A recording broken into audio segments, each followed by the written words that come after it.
আসসালামু আলাইকুম ফরাদ ভাই, কেমন আছেন? আলহামদুলিল্লাহ ভাইয়া ভালো আছি। আপনি কেমন ভাইয়া আছেন? দেখছি তো এসে, আলহামদুলিল্লাহ আমিও ভালো আছি। দেখছি সে খামারের কাজ করছেন, কি করছেন এখন আপনি? আমি ব্রয়লারের খাবার দিচ্ছি। তাই ব্রয়লার মুরগি কি শখের বশে পালন করছেন জি, নাকি? জি ভাই। আমি মানে কয়টা ব্রয়লার মুরগি আছে আপনার? ১০ টা ব্রয়লার বাচ্চা নিয়ে আসলাম, জিরো বাচ্চা একদিনের। ও, কোথা থেকে নিয়ে এসেছিলেন ভাই আমি বাচ্চাগুলো? নিয়ে আসলাম আমাদের এখানে একটা বড় হাট আছে, হাট থেকে নিয়ে আসলাম, দুষ্টামি করে নিয়ে আসলাম। নিয়ে এসে ও চেক করার জন্য নিয়ে আসলাম, দেখে আল্লাহ মাশাআল্লাহ এখন আজকে মোটামুটি ৩৫ দিন চলছে। মোটামুটি ২ কেজি প্লাস হয়ে গেছে।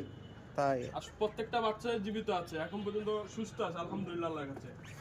মাশাআল্লাহ আপনার বাচ্চাগুলোর গ্রোথ অনেক সুন্দর এবং হ্যাঁ, দেখতে অনেক অনেক সুন্দর। পরিষ্কার। জি, ভাইয়া পাশাপাশি হাঁসের বাচ্চাও দেখতে পাচ্ছি, এটা কি হাঁস ভাইয়া? এটা দেখবেন না? হ্যাঁ, এটা বেলজিয়াম হাঁস। বেলজিং হাঁস না? হ্যাঁ, এটা মোটামুটি ওয়েট ৫-৬ কেজি হয়, ৭ কেজি হয়।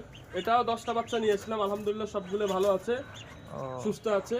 এই যে বড় হচ্ছে আজকে আপনার ১২, ১৪, ১৫ দিনে বাচ্চা হয়েছে। মোটামুটি এখন দেখেন না ০.৫ কেজি প্লাস হয়ে গেছে অলরেডি। আর এখানে দেখতে পাচ্ছি যে এগুলা কি ফার্মি মুরগি মনে হচ্ছে। হ্যাঁ, হ্যাঁ, এটা ফার্মি মুরগি। তো এই এই এত মুরগিটা কম কেন ভাই এই এই ফার্মি মুরগি? মুরগিটা মানে অনেকগুলা মুরগি ছিল আসলে, অনেকগুলা কিন্তু বাঁচাতে পারি না। কিছু মুরগি মানে মারা গেছে। তো অবশেষে এই কয়টা মুরগি আছে। দোয়া রাখবেন সবাই যেন ভালো থাকে, সুস্থ থাকে।